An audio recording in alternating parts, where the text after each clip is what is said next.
سلام سلام تخاتلت مدا فوركس أكاديمي كما يلهم أبزل لهم سلام كتلونا تمنخو لو ما عملت ما كم تلومود ناي فوركس ماركت أناليس حزمة يلهم شير لايك سبسكرايب بمقبار كسب مودا تحت كاتل ندما بأخبارات يعدمكم بقدامنا النوريو ناي دولار إندكس مالتيو دولار كما يكم زنبرة بزحلة فسومون مستي ناي NFP ودما نام فارم بيرول نيجاتيف بممسو دولار إندكس ما بخبيد كورد ودما كوجود دلابزي ريني علنا ስለዚህ ሕጂ ነዚ ዝመፅእ ዘሎ ሰሙን ድማ እንታይ ክርኢና there is high probability market recovery ማለት እዩ ኣብዚ እንድሕር ርኢናዮ ናይ ዶላር ኢንዴክስ ሙሉእ ብሙሉእ ኣብ ኣዝዩ ኣገዳሲ ዝኾነ ኤሪያ ኦፍ ቫልዩ መፂልና ኣሎ ኣብዚ ዝነበረ ሪጀክሽን ኣብዚ ድማ ሙሉእ ብሙሉእ ማርኬት ሜቲጌት ገይርዎ ኣሎ ስለዚ ነዚ ዝመፅእ ዘሎ መዓልታት ድማ ዝኾነ ናይ ጂኦፖለቲክስ ካልእ ጉዳያት እንተዘይመፅዩ there is high probability ዶላር ኢንዴክስ ካብዚ እንድሕሪት ሪካቨር ናይ ምግባር ማለት እዩ ስለዚ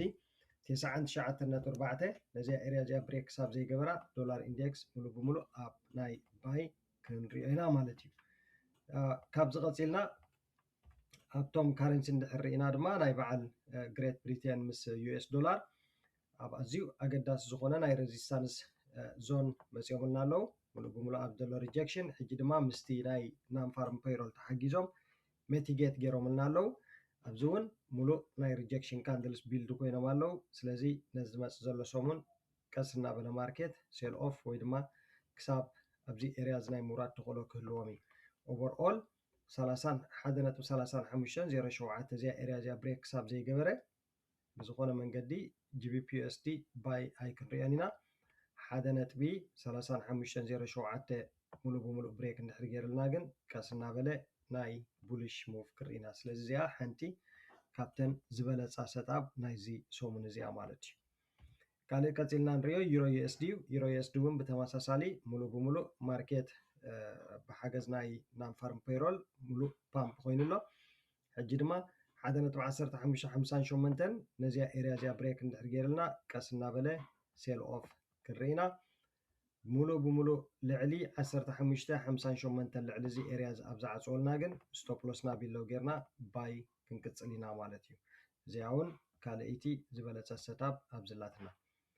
ካልእ እንሪኦ ጂጄ እዩ ወይ ድማ ጂቢፒ ጂፒዋይ ጂቢፒ ጂፒዋይ ድማ ብናይ ሃየር ታይም ፍሬም ሙሉእ ብሙሉእ እንድሕር ርኢናዮ ኣዝዩ ኣብዚ ዝሓለፈ ሰሙን ድራማቲክ ዝኾነ ሴል ኦፍ ኢና ርኢና ልዕሊ ክሳብ 1,000 ፒፕ ዝኸውን ብሓደ ግዜ ማርኬት ኣብዚ ክወርድ ርኢና ኣለና ሕጂ ድማ ክሊርሊ ኣብዚ እንድሕር ርኢናዮ ፕራይስ ሙሉእ ብሙሉእ ናይ ፑልባክ ንሪእየሉ ኣለና ማለት እዩ ኣብዚኣ 213.2 ከዓ ብልፅቲ ዝኾነት ሬዚስታንስ ኤርያ ቢልድ ገይርልና ኣሎ ስለዚ ሙሉእ ብሙሉእ ማርኬት 213.2 እንድሕር ብሬክ ገይሩ ቀስ እናበለ ነዚ ዞን እዚ ሚቲጌት ንምግባር ባይ ፖዚሽን ክኸይድ እዩ በንፃሩ ድማ በዚያ ዘላታ ቢሪሽ ኮንፈርሜሽን ካንድል እንድሕር ሂባትና ክሳብ 211.4 ክሳብ ኣብዚኣ ናይ 180 ፒፕ ሴል ኦፍ ክትከይድ እያ ማለት እዩ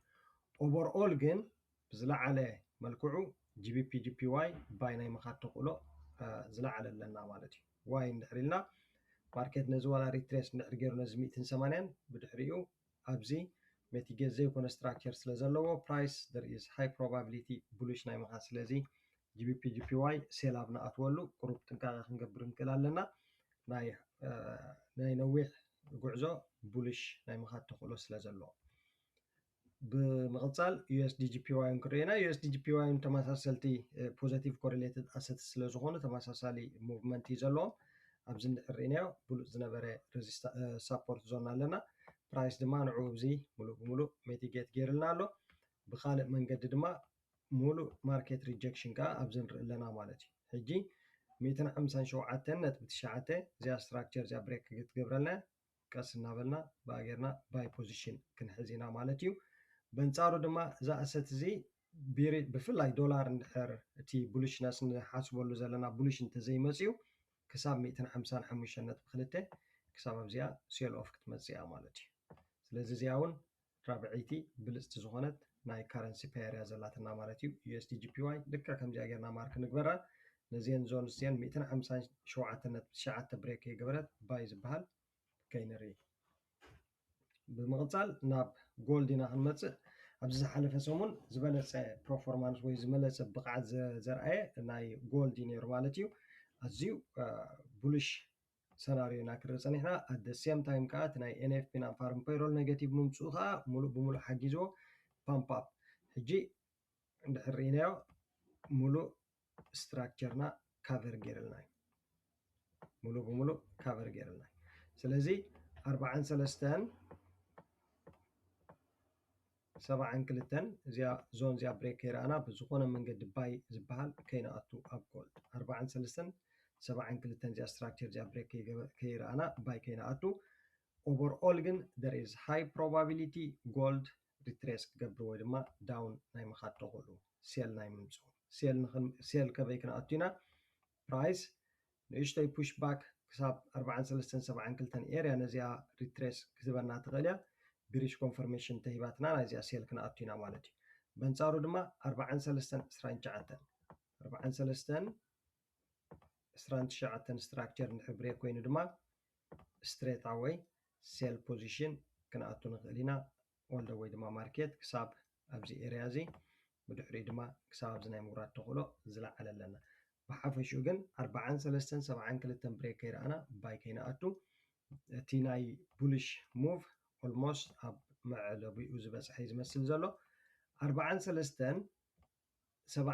እንድሕር ብሬክ ገይርልና ግን ኢሚድየትሊ እዚ ፕራይስ እዚ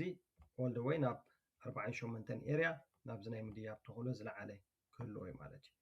ስለዚ 4372 እንድሕር ብሬክ ኮይኑ እቲ ትክክለኛ ቡልሽ ሙቭ መፂኡ ኣሎ ማለት እዩ። ሙሉእ ብሙሉእ ማርኬት ካብ ባይ ናይ ምኻድ ተኽእሎ ክህልወና እዩ። ስለዚ ከምዚኣ ጌርና ማርክ ንግበራ ኣዝያ ብልፅቲ ሰትኣፕ ድማ ናይ ጎልድ ኣላትና። ብምቕፃል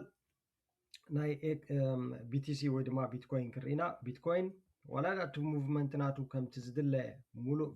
ቮላታይል ይኹን እምበር ቀስ እናበለ ግን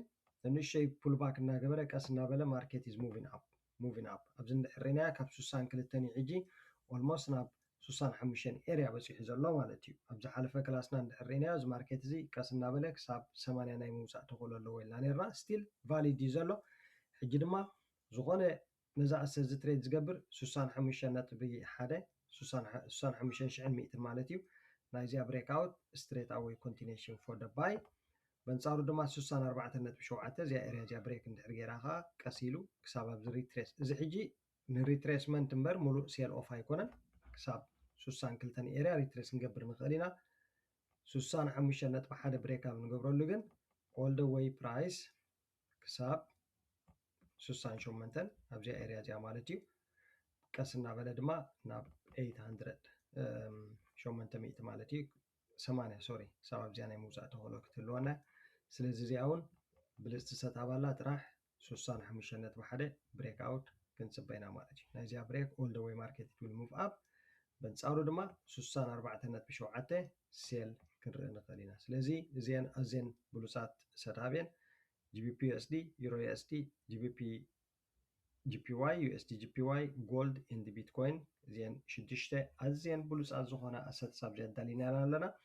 ነተን ማርካ ኣብ ፈለው ንግበረን ሪስክና ብግቡእ ፕሮፐር ጌርና ኮንትሮል ንግበር። ሰናይ ናይ ትሬዲንግ ሰሙን ንኩልና ኣብ ዘለናዮ ሰላምን ጥዕና እናተመነኹ ንሎም መዓልቲ ኣብዚ ክንውድእ ኢና ቻው።